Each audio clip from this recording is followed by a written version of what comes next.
믿을 수 없는 끔찍한 일이 벌어졌습니다. 정말 동물을 물건으로도 생각을 못하는 경우죠.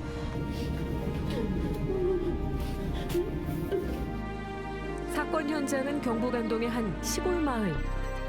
대체 이 작은 마을에서 무슨 일이 벌어진 걸까요? 그날의 이야기를 한번 날아가 봐야겠습니다. 지난 2월 어느 동물 보호단체의 SNS로 한 통의 제보 메시지가 도착했습니다. 제보 사진을 접해보니까 아사에서 죽은 개 한 마리, 그리고 너무 배가 고픈 나머지 그 아사에서 죽은 개의 사체를 뜯어먹고 있는 하나, 그리고 이 모든 걸 목격하고 있는 또 다른 한 마리에 대한 이런 세 마리에 대한 제보를 이제 어제 한 마리는 죽었고 살아있는 두 마리에 대한 제보를 받았어요. 그래서 긴급히 이제 오늘 내려올 수 있는 인원들을 모집을 해서 오늘 내려오게 됐어요. 도저히 믿기 힘든 이야기. 제보를 받은 다음 날 아침 동물보호단체와 경찰, 지자체 공무원까지 급히 현장을 찾았습니다. 살아있는 개는 3마리였는데요.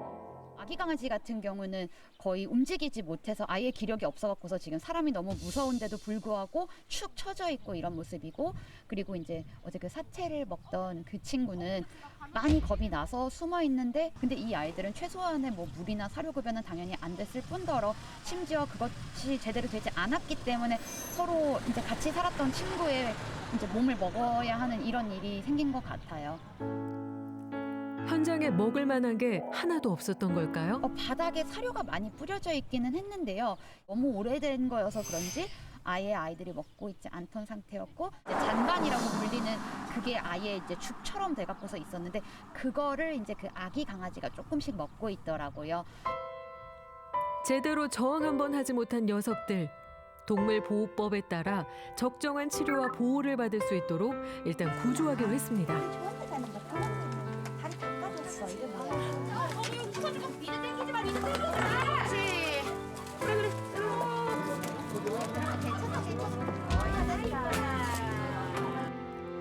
이제는 좀 편해질 수 있을까요?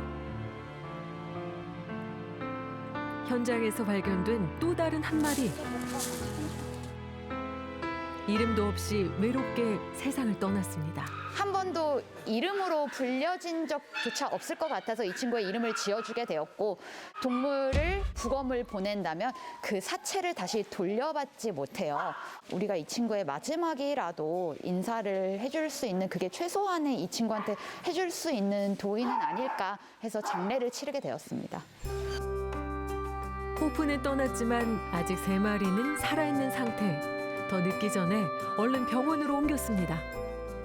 사체 바로 옆에 있었던 친구는 온몸의 뼈가 다 드러나서 제대로 걷지도 못하는 정도였고요. 그리고 이제 사진 속에 있던 또 다른 하얀 강아지는 겁에 너무 질려서 저희가 제대로 이 친구에 대한 판단조차 내리기가 좀 힘든 정도였고, 그리고 또 다른 아기 강아지가 발견이 됐는데 이 아기 강아지조차 제대로 걷지도 못하고 그다음에 제대로 이제 서 있지도 못하는 이런 상태로 아이들을 처음 만났고요. 그리고 당연히 혈액 검사 결과는 탈수 수치, 빈혈 수치, 간 수치 종합적으로 이제 종합병원인 상태로 나왔었어요. 그렇다면 지금 견주는 어떤 상황일까요? 인근 거주 주민들하고 해당 면사무소 직원을 통해서 그 소재를 줘야 알 수 있었고요. 견주는 아무런 어떤 소유권에 대한 아무런 의사를 표시하지 않고 있고, 아마도 이게 해당 동물의 치료 비용도 상당하게 나왔고요. 그래서 아마 개의 소유권을 포기한 걸로 추정은 됩니다. 동물 유기와 학대 사건이 늘어나면서 작년 2월 동물보호법도 강화됐는데요. 만약 학대한 사람이 처벌을 받게 된다면 그 수위는 어느 정도일까요? 동물을 사망하게 하는 경우는 3년 이하의 징역 또는 3천만 원 이하의 벌금에 해당되고요. 사육 환경 관리의 의무를 위반했을 때는 2년 이하의 징역 또는 2천만 원 이하의 벌금에 처해집니다. 또한 동물을 유기하는 경우에도 300만 원 이하의 벌금이 부과되는 강력한 처벌을 받게 됩니다. 처벌을 위해서는 신고가 필수. 학대 현장을 목격하거나 관련 영상을 봤을 때 어떻게 하면 좋을지도 궁금합니다. 먼저 경찰서에 고발 조치함과 동시에 우리 시청에도 사건을 접수하셔야 되거든요. 이 사건이 접수되면 먼저 신속히 현장에 출동하여서 이 학대 여부를 조사하고 동물 학대 위반 사항과 증거를 수집하게 됩니다. 그런 다음에 혹시라도 피해 현장에 남아 있을 수 있는 피학대 동물이 있다면 그 소유자로부터 그 동물을 구조하여서 필요한 치료와 보호를 받을 수 있도록 긴급 구호 조치를 진행하게 됩니다. 동물 학대를 막기 위해서 시민들은 적극적인 신고를 하면 되는데요. 관할 지자체는 어떤 노력을 할 수 있을까요? 우리 시도 타 지자체와 같이 반려동물을 전담하는 부서라든가 팀을 새롭게 편성해서 이 동물을 아끼고 사랑하는 시민들의 눈높이에 맞추는 행정이 필요하다고 봅니다. 이쯤에서 궁금해지는 녀석들의 근황. 지금은 경기도에 위치한 대피소에서 몸을 회복하고 있습니다. 세 마리 친구들의 이름을 이제 오포, 그다음에 쿠라, 니노 이렇게 지었어요. 오포라는 이름의 뜻은 이제 opportunity 이렇게 얘기를 하잖아요.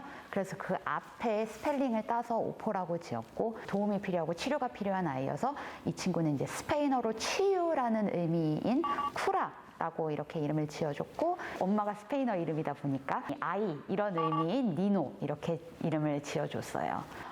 대피소에서 처음에 왔을 때는 많이 겁내하고 낯설어하고 이제 다른 개들도 많고 사람들도 많다 보니까 숨어 있기만 하고 밥 먹을 때만 겨우 나와서 먹고 했는데 처음에 비해서는 정말 많이 안정이 됐어요. 오포, 쿠라, 니노처럼 특별한 사정에 있는 친구들은 많지만 사실 보호소 운영하는 게 쉬운 일은 아니라고요. 대한민국에서는 이 개들, 특히 이제 유기견들 그리고 구조견들 이 친구들이 갈 수 있는 곳이 너무 제한적인 것 같아요. 저희가 이제 이 아이들을 보호를 하는 건 결국에 저희는 민간단체이기 때문에 이 민간단체가 보호하는 아이들은 나라에서 나오는 그런 지원을 받을 수도 없기 때문에 모든 것을 저희가 알아서 해야 된다라는 점, 그리고 결국에는 이 운영을 하다가도 문제점이 생기면 어떻게든 저희가 해결을 해야 된다라는 점, 이런 게 가장 큰 현실적인 문제인 것 같아요. 지금도 누군가의 도움을 기다리고 있을 동물들. 사람들의 관심만 더해져도 현장에서 구조할 때 큰 도움이 된다고 합니다. 돌봄을 제대로 못 받고 있는 개들이 있으면 좀 주저하지 말고 지자체 혹은 동물구조단체에 좀 빨리 신고를 하면 어떨까 이런 생각을 하게 됐습니다. 동물 학대범들 그리고 동물보호법 위반을 한 사람들에게 제대로 처벌이 그 사람들의 행위에 응당한 처벌이 제대로 나가야 그래도 좀 뭔가 바뀔 것 같아요. 만약 누군가 이 녀석들을 관심 있게 지켜보지 않았더라면, 또 눈으로만 보고 아무도 행동하지 않았더라면 지금처럼 행복한 모습은 보지 못했을 겁니다. 생명을 구하는 제보와 신고, 사람이든 동물이든 도움이 필요한 생명은 외면하지 말아주세요.